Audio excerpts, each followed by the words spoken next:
Muy buenas noches a todos mis queridos hermanos, que Hashem les bendiga y les guarde. Que tengan, espero que hayan tenido una bonita semana y a lo mejor están con mucho trabajo, mucho estudio, que Hashem siga siempre con ustedes. Estamos orando para que Hashem les bendiga en sus trabajos, en sus universidades y les siga respaldando en todo lo que deseen aprender y entender. ¿Le puedes bajar eso, hermanito, por favor? Y ahora vamos con el tema de la clase número 12. Hemos avanzado harto. Nos quedan también varias clases más, un aproximado de entre 10 clases para que usted se vaya haciendo una idea. Después, cuando terminemos de estas clases de historia, vamos a entrar lo que son las clases de la identidad de Jesús. Se habla mucho de Jesús a lo largo de la historia, desde una visión griega, desde una visión también romana, y vamos también a estudiar lo que es la verdadera identidad de Jesús. Así que para que se sigan motivando a estos estudios. Y esta clase, la clase de hoy, tiene que ver, la clase número 12, tiene que ver con los resultados de la rebelión judía en el año 135. Durante la historia nos fuimos dando cuenta de distintas revoluciones que hicieron los judíos. En el 60, después en otras fechas posteriores, y en cada rebelión los judíos querían conseguir algo, ¿cierto? Perdieron, ganaron, los romanos ganaron, ciertas veces perdieron, y así los fuimos viendo en todas estas rebeliones y grandes matanzas también a los judíos. Incluso cuando Jesús le dice a sus discípulos, llegará un momento en que ustedes tendrán que subir a las colinas y esconderse en cuevas. Jesús se está refiriendo precisamente a la persecución que iban a tener los judíos en el primer siglo. No se está refiriendo al siglo XXI, donde la iglesia evangélica la van a perseguir. No, se está refiriendo a esta persecución del primer siglo que iban a tener los judíos, considerando que aquellos primeros creyentes eran de identidad judía. Eh, y así se cumplió la profecía donde dijo Jesús que no iba a quedar piedra sobre piedra, dando a conocer que se iba a destruir el templo de Jerusalén. Fue así que aquel cumplimiento se llevó a cabo y se evidenció en el primer siglo, ¿ya? Para el año 66, cuando hubo esta revolución de los judíos y fue destruido, ardió Roma, o sea, ardió Jerusalén y ardió el templo. Y antes de comenzar esta clase, es necesario también hacer un pequeño feedback, ¿cierto? Y recordando aquellas cosas que fuimos viendo. Una de esas cosas que es necesario mencionar es que analizamos de que Jesús también tenía una creencia, la misma creencia que el pueblo de Israel. Jesús, siendo judío, él daba y expresaba que su creencia en un solo Dios, ¿cierto? Jesús en reiteradas ocasiones menciona esto y habla del Shema Israel, que oye Israel, el Señor uno solo es, y Jesús deja planteado su convicción y su certeza en relación a su fe judía de que él creía en un solo Dios. ¿Ya? Posteriormente se toma la teología y distintas doctrinas bíblicas donde se dice que Jesús, Dios está en él y Jesús en él y Dios está en Jesús y Jesús en Dios, ¿cierto? Y a nosotros leemos, ¿cierto?, en nuestras Biblias y a veces se comenta o se enseña, pero algo que nosotros tenemos que entender, que tenemos que leer la Biblia bajo una mentalidad judía, no romana, ni griega, ni helenizada, tampoco pagana. Debemos entender la Biblia bajo un contexto histórico, considerando tiempo, acontecimiento, personajes, emisor, mensaje, receptor, ¿cierto? Esto todo nos va a ayudar a analizar los textos. Y cuando Jesús habla de esto, de Dios está en mí y Jesús y yo estoy en él, se refiere a una unidad espiritual. Esto es relevante mencionarlo.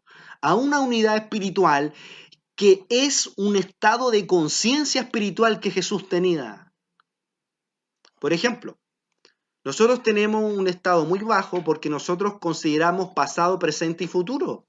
Jesús, Dios, en su eternidad, Él no ve pasado, presente y futuro. Dios ve toda la humanidad como un solo tiempo, un presente constante, ¿verdad?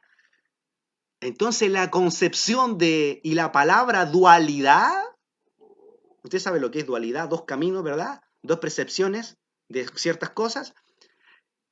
Precisamente Jesús llegó a un concepto tan elevado espiritual que él ya no veía dualidad, él veía unidad. Y a eso se refiere cuando Dios decía, yo estoy en Dios y Dios está en mí. Y por eso el apóstol Pablo después habla, con Cristo juntamente soy crucificado y ya no vivo yo, Cristo vive en mí. El apóstol Pablo no está diciendo que yo soy Jesús o que Jesús está en mí o que si yo soy Jesús soy un Mesías y si soy un Mesías voy a ser un Dios. No. Se está refiriendo de un concepto judío espiritual que habla de unidad. Por eso el Salmo dice, cuán bueno y delicioso es habitar los hermanos juntos y en armonía. Y después por eso vemos en Hechos de los Apóstoles, cuando viene la presencia divina, el Espíritu Santo y se manifiesta en los acontecimientos de los Hechos de los Apóstoles, es porque había unidad. Y por eso Jesús tenía y hablaba de esta unidad espiritual, que es un estado de conciencia espiritual distinta, donde tú no ves dualidad, sino donde tú ves unidad. Y es lo que enseñaba Jesús. El tema es que esto la teología no lo enseña, las corrientes bíblicas tampoco lo enseñan, y Jesús dejó bien claro de que solamente había un solo creador, que es Dios, un solo creador. ¿Ya?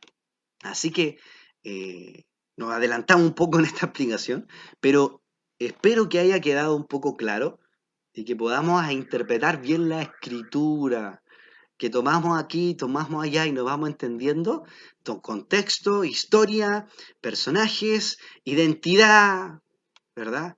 Y es algo de que nos hemos ido alejando. Volviendo entonces a los resultados de la rebelión judía, vamos a ver qué aconteció, cuál fue el efecto de estas rebeliones judías del 135. Y vamos a comenzar por una frase del historiador español Villacrosa, en la literatura hebraica española. Él menciona lo siguiente: la población hebraica arraigada en España se acrecentaría en gran manera con la destrucción de Jerusalén y de su templo por las tropas de Tito en el año 70 después de Cristo. También lo analizamos eso. Y con la dura represión impuesta por Adriano a toda la Judea para sofocar la insurrección de Bar Kokhba, que se refiere a Bar Kokhba, ¿verdad? Año 135 después de Cristo. Aquí vemos netamente esa represión que tuvo Adriano sobre los judíos y donde ahí salió este famoso Bar Kokhba, donde él se dice que era un mesías por un rabino muy conocido como el rabino Akiva, donde él veía en él un mesías, el mesías que venía a redimir, a salvar al pueblo de Israel. Y hay otro concepto importante espiritual de entender, que en ese entonces el rabino Akiva venía y veía en este hombre, Bar Kokhba, que él sin duda tenía una fuerza descomunal, a tal punto que él tapaba los proyectiles con su rodilla, y por eso él veía una fuerza extraordinaria, porque la presencia divina estaba en ese hombre. Y ahí hay un dato relevante. Y él mencionó, ¿verdad? Y lo vimos en la clase pasada, que este hombre era el Mesías. ¿Ya? Y él lo daba firmado. Y a pesar de esta afirmación, dentro del mundo judío no lo tildaron de pagano, no lo tildaron de estar desviado, sino que él vio en este hombre algo descomunal, ¿cierto? Una fuerza descomunal que él tenía. Pero el reinado que trajo el Mesías y Yeshua no fue un reinado de guerra, de conquista, que era lo que querían los judíos de ese tiempo. Era un reinado espiritual. Esto está bueno, como dice. Esto está muy bueno. ¿Por qué? Porque eso es lo que vino a traer Yeshua. Por eso él decía, tráenos, Señor, a nosotros tu reino. Trae, Señor, tu reino. Porque Yeshua, para que usted entienda, antes de tú establecer un reino, primero tienes que traer un reino espiritual para que de esta manera puedas traer un reino físico.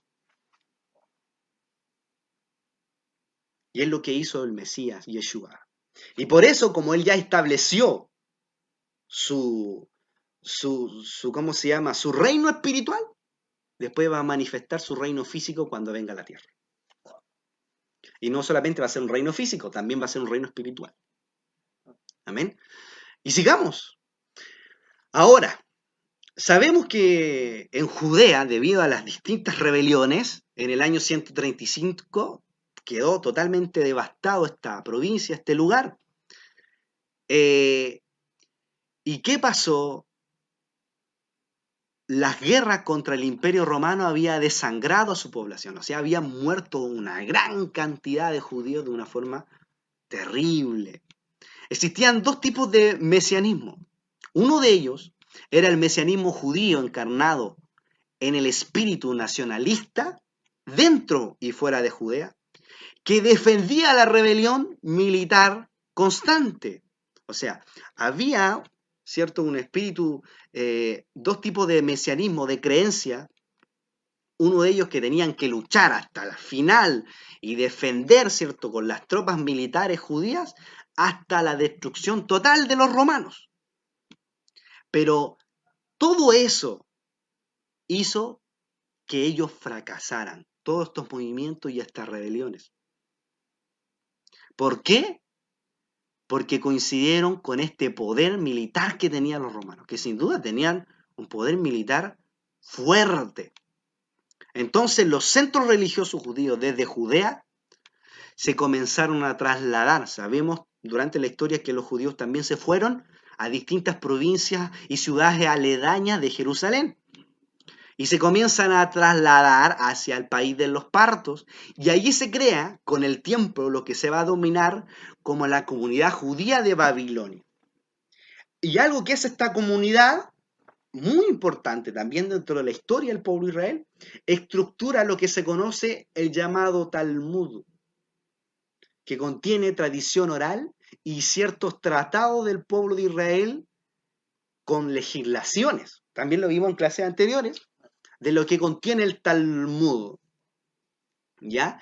¿Y quién hace esto? Esta comunidad judía que está en Babilonia de estos judíos, valga la redundancia, que estructuran este Talmud. Y vemos que Adriano empieza a prohibir cosas, ¿cierto?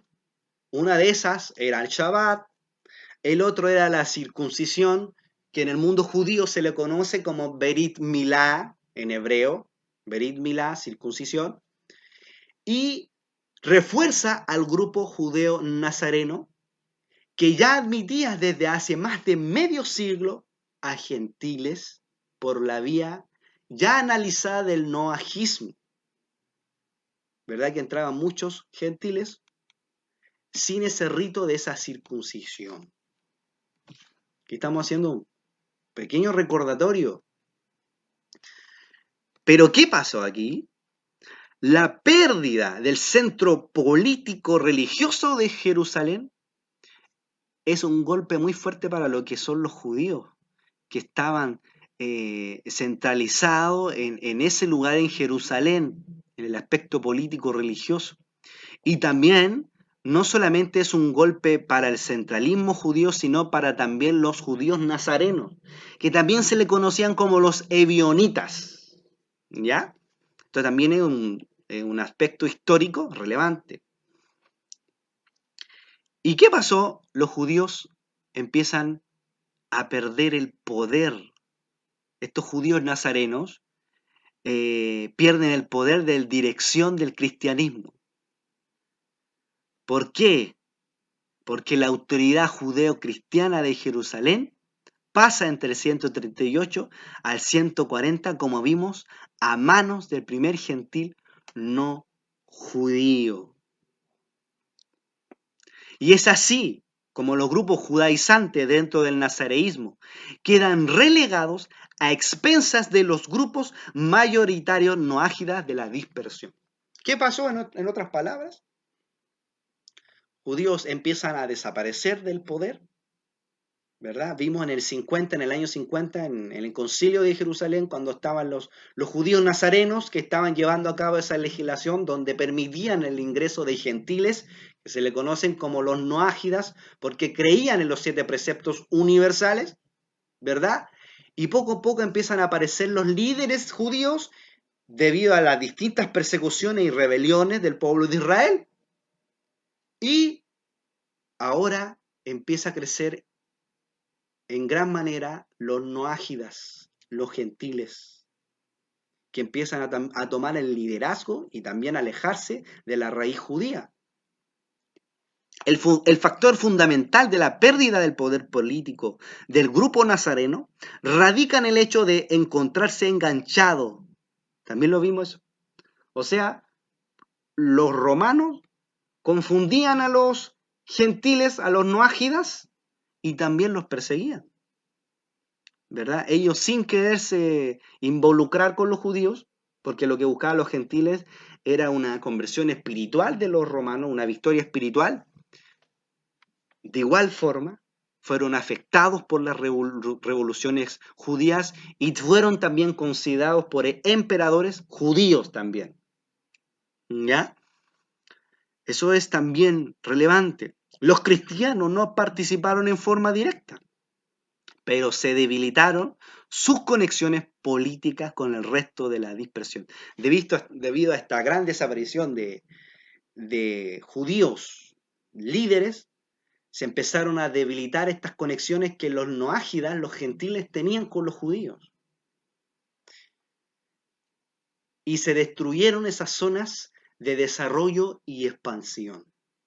Al final de la guerra contra el emperador Adriano, es claro que el grupo mayoritario era constituido por noágidas nazarenos. ¿Cuáles eran estos noágidas nazarenos? Que creían en Jesús, que Jesús era el Mesías.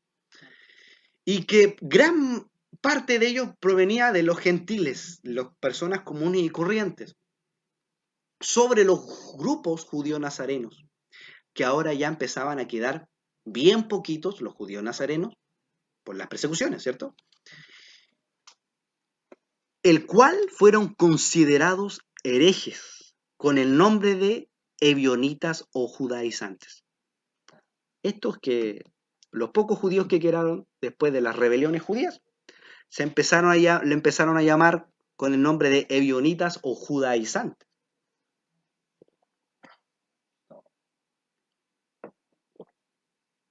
Incluso si usted habla de la palabra judaizante, nosotros no nos estamos judaizando, porque acuérdense que la otra vez hablamos de eso, que la palabra secta es totalmente distinto del siglo I al siglo XXI.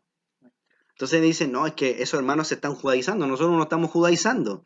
Incluso los mismos judíos le decían judaizantes, ebionitas. O sea, son conceptos que van variando según el tiempo y según la historia. Pero ¿por qué se le decía así a los ebionitas, a los judíos? ¿Por qué? Porque ellos procuraban mantener la ley de Moisés, en otras palabras, la Torá. Ellos la mantenían y pretendían seguir enseñándola y compartiéndola. Por eso se le mencionaba a los judaizantes, los ebionitas. Entonces, las comunidades nazarenas occidentales, esto es Roma, España, las Galías, que eran poco comparadas a las grandes comunidades noágidas orientales. Quedan en una posición privilegiada ya que no son afectadas en forma directa por las rebeliones judías. O sea, un grupo de comunidades nazarenas creyentes en Jesús, ¿verdad? Que no fueron afectadas por estas rebeliones. O sea, vimos ciertos gentiles que fueron afectados, judíos que fueron afectados, pero habían comunidades no ágidas, precisamente, que estaban en zonas estratégicas donde no iban a ser, en cierta forma, afectados por estas rebeliones. Y es ahí donde estos reciben a miles de refugiados judíos de Judea, decepcionados políticamente por los dirigentes que los llevaron a aquellos desastres militares. Acuérdense de Rabí Akiva, que igual manera propulsó la rebelión contra los romanos. Entonces, hubieron judíos refugiados que se fueron a estas provincias, a estos lugares, porque estaban decepcionados de estos líderes que de igual manera los llevaron a la guerra y perdieron. Los judíos nazarenos de Judea, al perder claramente su posición política dentro del nazareísmo en favor de los gentiles no ágidas, quedan relegados en un grupo disidente. Para algunos autores, los ebionitas son claramente herejes, ¿verdad? Ya que no avanzaron en el reconocimiento del carácter divino de Yeshua. O sea, en otras palabras, estas personas, estos judíos, que no aceptaron como esa parte divina de Yeshua, fueron llamados herejes, y para algunos autores también, ¿verdad? Incluso ahí donde está esa disyuntiva en que los judíos no nos acercamos a los judíos porque ellos no creen que Jesús fue el Mesías. Lo que los judíos tenían claro, los judíos nazarenos, es que Jesús era el Mesías. Lo que ellos estaban en contra es que Jesús era como un Dios. Eso es lo que ellos no estaban en contra. Pero sí creían, ojo con eso, sí creían los judíos nazarenos que Jesús era el Mesías que había de venir. Sí creían eso. Estos fueron los primeros judíos nazarenos. Estamos hablando del apóstol Pablo, aquellos que estuvieron en la historia, ¿verdad? Donde se esparció lo que es la Torá y la creencia en Yeshua. Porque incluso el apóstol Pablo habla muchas veces de Jesús. Pero ellos lo creen en Jesús bajo la mirada del Mesías. ¿Y qué es Mesías? Es ungido. Ojo con eso. Mesías, que se tradujo al español como Cristo, pero que en cierta forma está mal traducida porque no es la palabra genuina de lo que realmente es Mesías, o como se le dice, Mashiach. Cristo se nos enseña básicamente en el mundo cristiano que Cristo es como Jesús resucitado, es como el Jesús poderoso, ¿cierto? El que resucitó. Pero en realidad la palabra debía haberse traducido como Mesías, como Mashiach, que quiere decir ungido, que es un concepto distinto. Incluso si nosotros lo leemos bajo esa mentalidad, el Nuevo Testamento va a cambiar nuestro foco correcto de cómo ver a Jesús, bajo un correcto interpretación mesiánica de Yeshua. ¿Ya? Pero ¿qué pasó a estos ebionitas? Se consideraron herejes. ¿Por qué? Porque ellos se quedaron bajo la perspectiva de Mesías de Yeshua, no bajo el carácter divino. En cambio, los noágidas que hicieron, le dieron como esa divinidad a Jesús. Eso lo vimos en clases anteriores. Y lo hemos estado viendo paso a paso, bien lento, ¿verdad? Le dieron ese carácter divino como que si Jesús fuera un Dios. Y aquí quiero ser claro, y lo repito. Yo creo, y todos los que estamos aquí, creemos que Jesús es el Mesías. Todos lo creemos. Todos los que estamos aquí creemos que Jesús es el Mesías, que es el ungido que Dios envió a la tierra. Y lo que mismo Jesús enseña en el Nuevo Testamento, donde habla, el Espíritu Santo está sobre mí, el cual me ungió para llevar libertad al cautivo, para llevar el año agradable del Señor. Yo creo que Jesús es el Mesías. No crean que uno por entender esto, uno dice, niega a Jesús. A Jesús.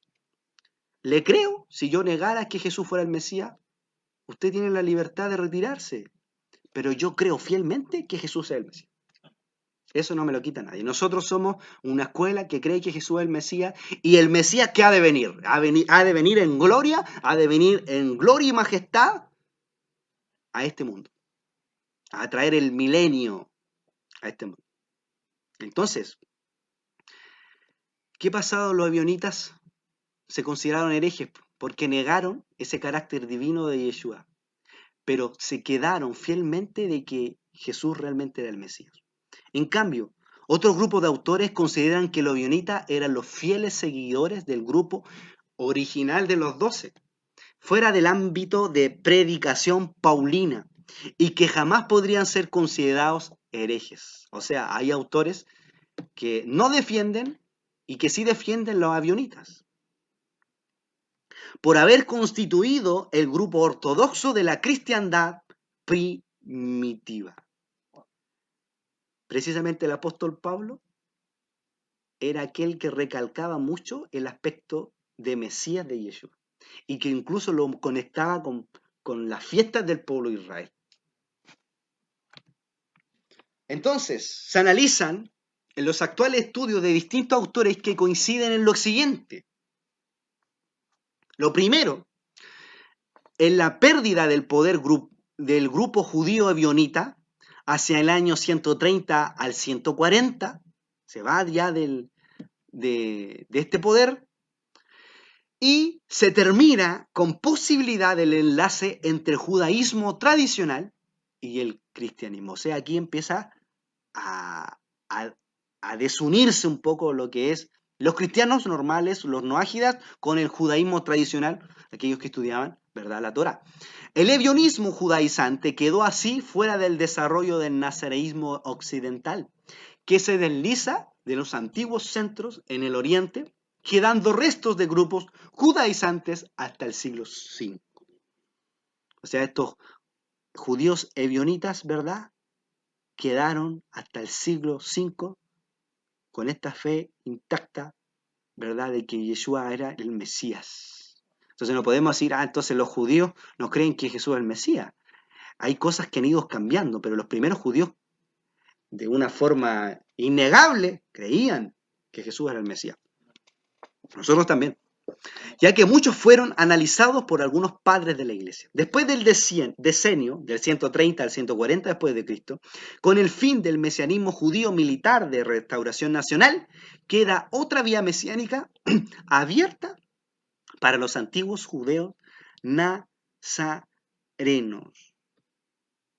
Había un espíritu mesiánico, ¿verdad?, que querían conquistar y matar a los judíos, o sea, matar a los romanos, perdón, matar a los romanos y restaurar la nación, pero también queda otra vía mesiánica abierta para los antiguos judeos nazarenos. Ahora, ¿cuál es la estrategia? Que se va modificando del noajismo, del cristianismo. Se va precisamente modificando, ya que ahora no se pretendía la lucha frontal contra los romanos, sino que ellos realmente querían conquistar y hacer una conversión espiritual de los romanos.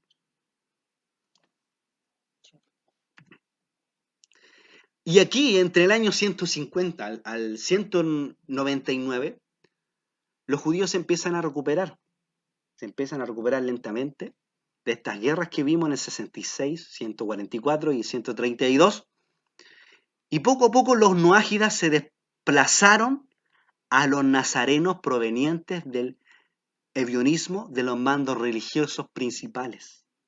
¿Qué pasó? Los noágidas ahora empiezan a tomar su propio carácter, con características propias, y a través de la generación de los apologistas comenzaron a combatir en forma escrita y oral al paganismo idólatra romano. Sabemos que los romanos eran bastante idólatras porque venían con esa creencia helenista.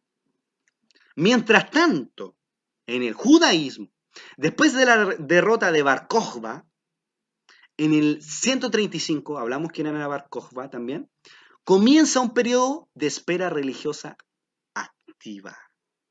O sea, aquí ya los judíos empiezan a calmar sus ánimos y a esperar ciertas circunstancias en relación a la manifestación del Mesías. Empiezan a relajarse en relación a las revoluciones y actividades de guerra. Y no se plantea un regreso militar a Judea hasta ya la aparición de los sionistas. Usted lo puede buscar en internet. También se llevó a cabo guerras sionistas a fines del siglo XIX. El cristianismo salió del judaísmo durante un largo proceso que lo estuvimos analizando entre el siglo I y II después de Cristo, empieza a expandirse.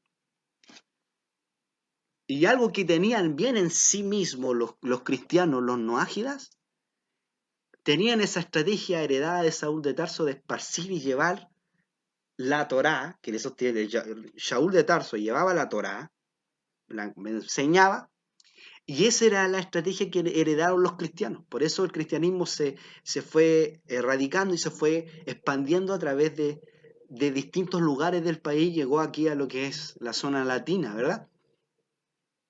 Precisamente por este cristianismo. Y ahí donde nosotros tenemos que también reconocer que el cristianismo también tuvo pieza clave de poder expandir el evangelio. El tema que nos llegó la información mal acá de lo que pasaron, uno, por los factores históricos y también porque se perdió aquella coinonía que teníamos en el primer siglo con los judíos y se tergiversó el mensaje. Es lo que pasa cuando tú tomas a una persona y pones 20 personas y la persona tú le dices un mensaje a la primera y el número 20 se va a cambiar el mensaje. Es así que a través de los años y a través de las personas se va cambiando el mensaje, el sentido del mensaje. Y ahí se fue perdiendo la esencia de lo que realmente era el Mesías Yeshua. Los judíos nazarenos de la dispersión, que se fusionaron con los noágidas nazarenos, van a dar a los nazarenos o cristianos. Allí hubo una fusión entre judíos, nazarenos y noágidas. Y esto da como resultado a los nazarenos o cristianos. La figura mesiánica de Yeshua era unificadora de los judíos nazarenos, de los noágidas nazarenos y de los seminoágidas. Dicha unidad no era para el tema de las observancias, sino para la adhesión a través de la fe al Mesías Yeshua. Y aquí hay un dato relevante. Se utilizó la figura del Mesías Yeshua como un ente unificador, ¿verdad? Pero no bajo el tema de las observancias de la Torá, no bajo el tema de las observancias de estudiar la Torá, sino bajo la perspectiva de que a través de Yeshua ellos podían alcanzar la vida eterna. Alcanzar y creer en Yeshua y heredar la vida eterna, heredar el mundo por venir. ¿Ya? Ese era el tema que los fue unificando, esa adhesión. Que nosotros hasta el día de hoy, nosotros creyendo en Yeshua, ¿verdad? Sabemos que heredamos, Señor, lo que es la vida eterna. Pero se dejó de lado lo que era la Torá, las observancias de la Torá, que es lo que ahora, gracias al Eterno, está viniendo este conocimiento en nuestras vidas. El nazareísmo supera al judaísmo nazareno, ya que el tema de las observancias rituales quedan relegadas a un segundo plano. ¿Qué pasó? Creyeron solamente en Jesús, ¿verdad? Para que usted pueda entender, se tomó solamente la fiesta cuando Jesús toma la copa y el pan y solamente, ¿cómo se llama? Se consideró aquello aspecto, pero no se consideró lo que el pueblo de Israel tiene como fiesta donde ellos mataban un cordero y lo que aconteció en Éxodo cuando el pueblo de Israel salió de Egipto. ¿Ya?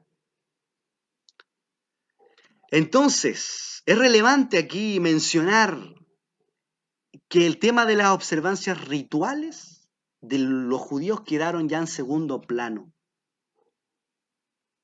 En la definición conceptual de este grupo, judaísmo nazareno. Si el noágida no era noágida, porque cumplía las leyes noágidas. El judío era judío porque cumplía las leyes de la Torá en forma integral. En cambio, el paulinismo las uniforma a través de la fe en Dios y en su Hijo Yeshua de Nazaret. O sea, algo que hace el apóstol Pablo, y usted lo puede analizar, unía la Torá y unía lo que era la fe en Yeshua. En ningún momento el apóstol Pablo separa eso. Y usted se puede ir a la carta a los romanos y puede entender un poco esto. Y donde empieza a hablar. Y habla del... No es judío aquel que es circuncidado en la carne, ¿cierto? Sino aquel que es circuncidado en el espíritu. Entonces, ahí empieza a unir aspectos espirituales de la Torá y lo mezcla también con Yeshua y hace una unificación. ¿Ya? O sea, nosotros podemos creer en Jesús, pero no solamente creer en Jesús y creer en Jesús, también tenemos que acompañarlo con la Torá. Porque incluso Jesús enseñaba la Torá. Vamos a la escritura. ¿Qué le decía a Jesús? Señor, le dijeron unos hombres, fariseos, ¿cuál es el primer mandamiento? Y le dice, oye Israel, Shema Israel, Adonai. Le empieza a decir, Yeshua le responde, el Señor uno solo es. Y empieza a hablar Yeshua. Creía que el Señor, Dios, era uno solo. Y empieza a declarar, amarás al Señor con toda tu mente, con todo tu corazón. ¿Y de qué está hablando de eso? Está hablando de la Torá. Está hablando de la Torá, está hablando de la Torá. No, no se está alejando. Jesús en ningún momento vino a anular la Torá. En ningún momento lo vino a anular. Pero ¿qué pasó? La historia, las corrientes ideológicas, las corrientes bíblicas, teológicas, nos desviaron y sacaron la Torá porque dijeron, esta es la ley, lo tradujeron como ley. Los romanos tradujeron como ley la Torá para que cuando tú vieras la ley en la Biblia dijeran, ah, estas son leyes de hombre, no es de Dios. ¿Y qué dijo el apóstol Pablo? La ley es santa, es buena. ¿Por qué? Porque la ley, la Torá es buena y es santa, y eso no lo podemos sacar. Y Yeshua mismo enseñaba la Torá. En varias parábolas enseñaba la Torá. En varias parábolas enseñaba la Torá. Amarás al Señor con todo tu mente, con todo tu corazón. Eso es 100% Torá. Eso sale en el Antiguo Testamento. ¿Y por qué anulamos eso? ¿Por qué anulamos la Torá del Antiguo Testamento y solo nos vamos al Nuevo Testamento? ¿Por qué? ¿Quién somos nosotros para sacar? ¿Qué dice la Escritura? Ay de aquel que saca un tilde y una coma de la Escritura, de la ley. Entonces Jesús, como Jesús tenía una visión profética, una visión avanzada y una mirada y una conciencia mucho más elevada, Jesús le dijo, por si acaso lo dejó escrito en la Biblia. En realidad, muchas de las enseñanzas de Jesús eran orales, no eran escritas. Y muchas de ellas fueron oral. Solamente que se escribieron a través de la evidencia de los apóstoles y distintos autores. ¿Verdad? Pero ¿por qué Jesús dice esto? Yo no vengo a abolir la ley, sino a cumplir la ley. Porque Jesús sabía que algunas personas con el tiempo iban a venir a anular la ley, iban a venir a anular la Torá, y iban a decir, esos son mandamientos de hombre. No estudien la Torá, si eso está menos desviado. Jesús mismo lo dice. Vaya usted a la Biblia, búsquelo en internet. Yo no vengo a abolir la ley, sino vengo a cumplirla. Incluso Jesús mismo vino a cumplir la Torá. En ningún momento la vino a destruir. Abolir es anular, para que usted sepa. En ningún momento Jesús lo vino a hacer. Y es lo que el apóstol Pablo va a unificar, la fe en Yeshua, la fe en el Mesías Yeshua, y unificar la Torá y hacerlo uno. Y es lo que estamos estudiando hoy en día. Y es lo que recalcamos siempre, hermano, estudiamos las porciones, estudiamos la Torá, porque algo que hace la Torá de una forma extraordinaria es elevar nuestra conciencia. Elevar nuestro entendimiento, elevar nuestro conocimiento en Dios, elevar nuestras almas a otro nivel espiritual. En ningún momento Yeshua vino a anular. Y es lo que el apóstol Pablo, incluso en sus cartas, defiende y habla de la Torá y la enseña que la Torá es buena y santa. Solamente que con Yeshua tenemos una garantía mayor. Que eso es lo tremendo de todo. Estudiando Torá y estudiando Yeshua, estudiando los secretos del cielo, tenemos garantía y bendiciones por doquier. Esto es tremendo. Si bien la crítica al ritualismo judío fue la base determinante de la unificación entre los judíos nazarenos, los noágidas nazarenos y los seminoágidas nazarenos, es una segunda etapa. En una segunda etapa, el grupo tuvo que buscar y finalmente adquirir ciertos rituales que lo unificaran. Este era el problema que aparece en el decreto del año 50, que precisamente existían dos subcomunidades. Una de ellas eran los judíos nazarenos, que creían en Yeshua, ¿cierto?, el Mesías, y que aún en ese tiempo, en el año 50, seguían como observantes de Torá. Y la otra subcomunidad eran los gentiles que cumplían con las 7 leyes noagias y que forman parte de la misma comunidad.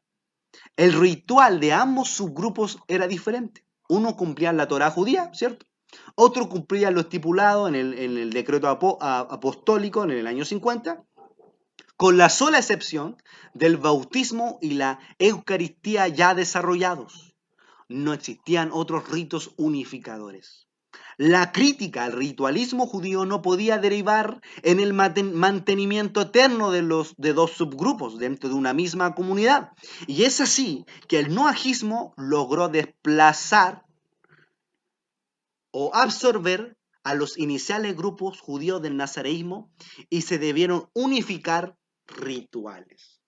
O sea, los noágidas cristianos que se separaron, ¿verdad? Después, al principio estaban unidos, ¿verdad? Lo analizamos, estaban unidos los judíos con los gentiles, se unieron, ¿verdad? Los gentiles cumplían las leyes noágidas, habían judíos que creían en Yeshua y también habían gentiles que creían en Yeshua, y es lo que después el apóstol Pablo enseña. Pero en cierto momento el noajismo logra desplazar algunas cosas del judaísmo y logra absorber cosas del judaísmo. Y es ahí donde ellos debieron unificar ciertos rituales. El análisis histórico de los nazarenos es el siguiente. El judío continúa siendo judío por las observancias mosaicas de la Torá. El noágida continúa siendo noágida porque cumple con la normativa dado en el Concilio de Jerusalén de los 7 preceptos, ¿verdad? Que también nuestras hermanas expusieron muy bonito también el otro día de los 7 preceptos. Y el seminoágida aparece a fines del siglo II por la interpretación flexible del decreto apostólico. O sea, se empiezan a levantar en el siglo II estos seminoágidas, que la gran mayoría de ellos eran griegos, pero con una interpretación flexible de lo que se decretó en el 50. Y también un poco distinta. El factor de unión de los tres subgrupos era su calidad de nazarenos. ¿Por qué? Porque creían en Yeshua de Nazaret, en el Mesías. La creencia en Yeshua como Mesías, ¿verdad? Se vuelve prioritaria con relación a las observancias. O sea, como que se empieza a creer más en Yeshua y a dejar, ¿verdad?, de lado un poco lo que son las observancias, que es lo que también vimos en clases anteriores. A finales del siglo II, las definiciones se invierten del siguiente modo. Al final ya vamos al final del siglo II, ya hemos avanzado harto. Los judíos nazarenos se transforman en nazarenos o cristianos judaizantes. Los noágidas nazarenos se transforman en nazarenos noágidas. Los seminoágidas nazarenos terminarán transformados en nazarenos seminoágidas. La fusión de estos tres subgrupos dio lugar finalmente a lo que se conoce como el cristianismo. Esta sería la clase de hoy, mis hermanos queridos, que el Eterno les bendiga y